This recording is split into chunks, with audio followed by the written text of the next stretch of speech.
everyone. How are you doing tonight? You good? Awesome. As the fine MC said, I am Chipo, Faith Grace Biti. I am a student at Eastern Mediterranean University. I'm studying computer engineering.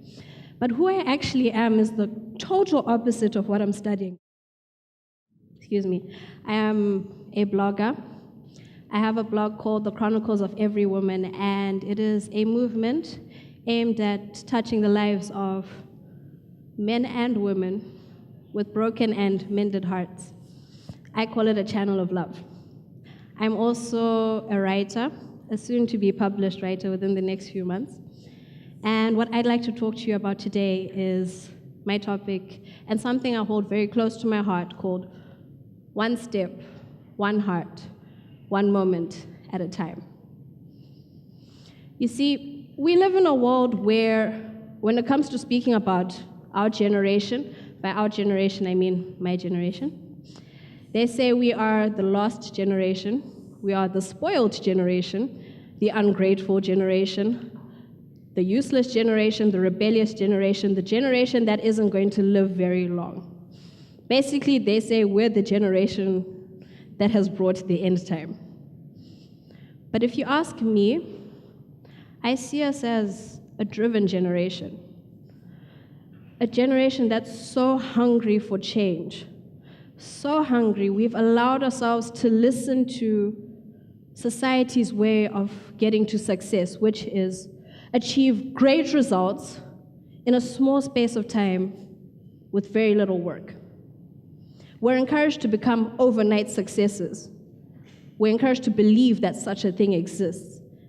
And that's how we end up becoming disillusioned, disappointed, disheartened. We see all our role models today and we somehow think that they got there because they woke up and said, I'm going to be famous today, and bam, the famous fairies came and said, here you go. We don't see the hard work they went through. We don't see the years of effort. So when we come across our first speed bump, we give up. That's exactly what happened with me. When I started my first blog, I saw myself as this revolutionary. Man, I thought I was going to change the world with my words. People were going to rush to my blog and they'll be like, oh my gosh, this is what I've been missing. Yeah, that dream died very quickly when all I'd get is about 5 views a week. If I was lucky. Most of them were from me. And you know, I stopped that blog after a while. I lost my motivation. I thought, I wasn't born for this. I wrote a book when I was 13, and I worked over it for about 3-4 years till it made sense. And I published it on Amazon, and I thought, this is it, people.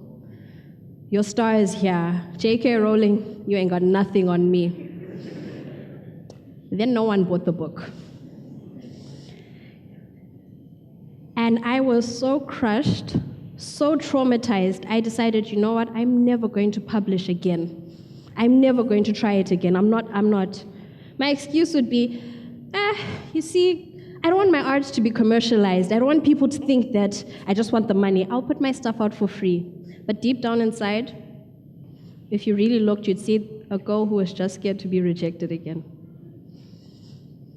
By some miraculous chance, I started writing again. I looked around me, my university surroundings, and I saw a lot of girls going through very strange things. By very strange, I mean I find it strange for a man to lift his hands and beat a girl senseless. I find it strange for a girl to be going through 6 abortions and there's no one to support her. I find it very strange that we cannot confide in each other without it being spread all over the island within 2 seconds. I found it very strange. And my inner voice was like, well, what are you going to do about it? I'm like, I don't know. I can't do anything about it. And I decided to start a blog. I called it The Chronicles of Every Woman. Initially, I was going to call it The Chronicles of Her Lost Soul. And I was like, that sounds a little bit morbid. I wouldn't even want to read that after a while. And my motivation was, I'm going to write this for one person. If one person will take a look at what I've written, to me that means that they've seen it and the heart has been touched. I'm not doing this for millions or billions. Heck, I don't care. if after 20 years of doing this, all I get are 20 viewers? And that was my motivation. I wrote every Friday, every Monday, every Friday, every Monday. And suddenly I noticed that some of my posts were making noise on the social scene. When I got my first comment, I was in the library. I made so much noise. And this is the middle of exam, so people look at me like, what is wrong with you? Shut up.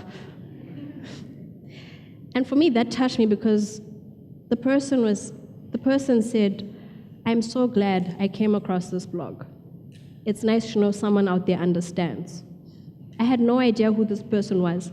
And I'd like to tell a lot of you, when you start something, chances are your greatest supporters are going to be strangers. The people who comment first are going to be strangers. When you share something on Facebook, don't expect 1,000 likes. That doesn't mean people aren't reading. This is where my motto, one step, one heart, one moment at a time, comes in. We need to learn to embrace the little that happens. Because as time goes by, those little bits turn into something bigger, and bigger, and bigger, and bigger, and bigger.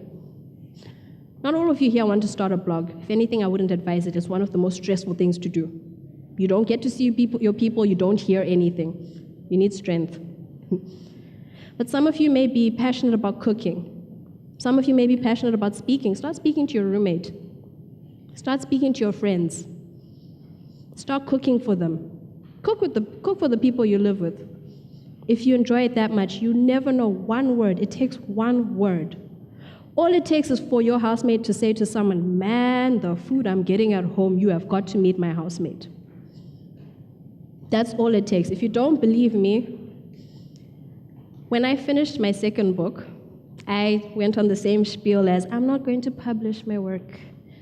I am a free-spirited artist. People will just see it. I don't believe in this commercial thing you people do, no. But a publisher found me through a reader. There was a girl who was so inspired and always drove me that she was like, I refuse for this to just be for free. I know a publisher, speak to him.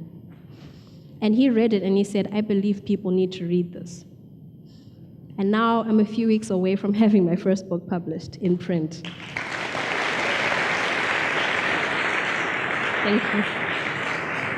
But what I'm trying to tell you is that's the power of referral. When I first met this girl, I didn't know that one day she'd be the channel to my being published. Look around you.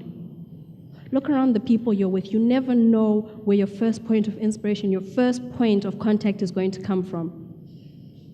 I could have easily been like how we girls like to do, like, I don't like you, please. And I never would have actually gotten to know her the way I do. I'd like you all to think about the dreams you have, the plans you have. I'd like to bet that half of you have tried and failed epically. Probably not as epically as I have. And that's a start.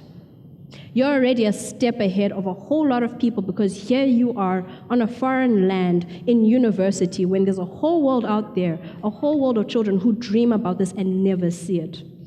Right now as we speak, some kids don't even get to see the age of 20, but here you are. Take the little you have. Take the little you have and you use it as best as you can.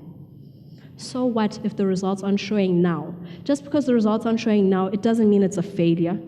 Just because people aren't supporting you now doesn't mean that it's not worth bringing out. There's sometimes I've seen my friends, they'll be like, that's awesome, but hey, girl, you're crazy. There are times my own mind would even say, what are you doing? Imagine if I'd stopped. My being here on TEDx right now is a result of my one step, one heart, one moment at a time. I first saw TED about 3 years ago, and I put up a bold statement, I'm going to be on TED one day. If you'd met me 3 years ago, you'd be like, nice one. Cute. But here I am. And it didn't happen overnight. I built myself up, and I didn't even realize I was building myself up with this, because if I hadn't started, I wouldn't have a story to hang on to, and I would have nothing to tell you guys. And I know right after this, I'm still going to have to take each step. I'm going to have to focus on one heart and one moment. This is one moment I'm taking, and I'm going to hold on to it, and I'm going to embrace it. So that when my next moment of failure or downfall or rejection comes, I'll remember times like this, and I'll know I'll keep going. And I'd love to urge you to do that. You keep going. You keep going even when the world tells you it's not possible. You keep going even when the people closest to you are like, it won't do. You keep going, you keep moving, because you have something in you, and as long as you're driven to do it, you have no reason for it to not manifest. You have no reason. The fact that you believe in it is the very key right there. Once upon a time, I was my own reader. And I'm telling you, if you'd met me 3 years ago and seen me now, I can say, if I can end up here, you have no excuse whatsoever. I'd like to urge you to keep pressing. Some of you may be in those disappointing times right now where you think it's not going to work. It will. Maybe not now. But if you keep moving one step at a time, even if you're tired, even if your body's telling you no, you keep moving as best as you can. Even if it's a crawl, you keep going. You never know whose life you're touching. You never know what will pop up the next day. So I'd like you all to hang on to those dreams, hang on to those aspirations, hang on to your ambitions, and you keep moving one step. You keep touching one heart, and you keep living in one moment every time. Thank you.